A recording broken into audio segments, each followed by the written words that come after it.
We are saying happy birthday today, not to a person, but to a thing. The Maine Turnpike was opened on this day in 1947. 53 years later, it was designated a National Historic Civil Engineering Landmark. The Turnpike was the first superhighway in New England and the second modern toll highway in the United States. 2 years ago, I took a look at how thousands of people have spent their careers maintaining this vital piece of infrastructure.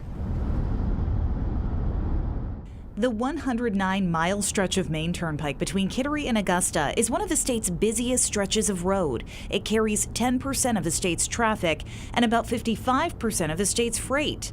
It all began with a plan to relieve some of the pressure mounting on Route 1. By the 40s, it was taking people a good half a day by car to get from Kittery to Portland on Route 1. Right before exit 44, it took 2 years to build the first section of this revolutionary toll superhighway from Kittery to Portland.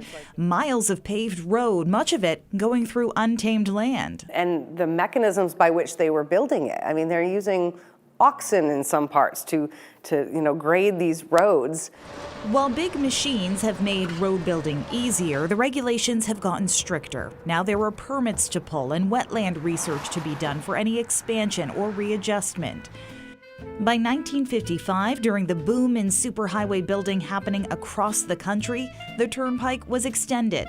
And while the plan was to stretch it all the way to Fort Kent, when the Interstate Act was passed, states got federal funding to build their roads, ending the self-funded Turnpike in Augusta. There was at one point a plan to eliminate the tolls because the DOT was going to take things over. What happened with that plan? Well, there were some things that happened in the 70s. There was a gas shortage, the Iran hostage crisis. All of these things impacted the price of fuel and how much money DOT was taking in. So their revenue dropped significantly. So the legislature thought it probably made sense to keep those tolls in place, especially since half of it was being paid for by out-of-staters.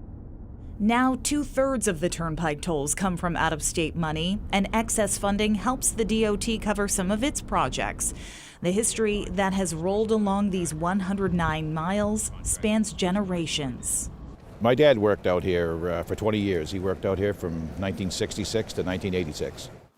Now it's Jody Dyke, who's in his 20th year working the Turnpike, and his son, Andrew, has 8 years under his belt. And I'm with highway maintenance. Although his start with the highway began years earlier. On the way to the hospital, he was born somewheres in the Forest Ave, Warren Ave area, southbound, headed to the hospital in the ambulance. The 3 generations of Dykes are just a small part of the now 300 MTA employees collecting tolls, maintaining the roads, and engineering new ways to improve transportation.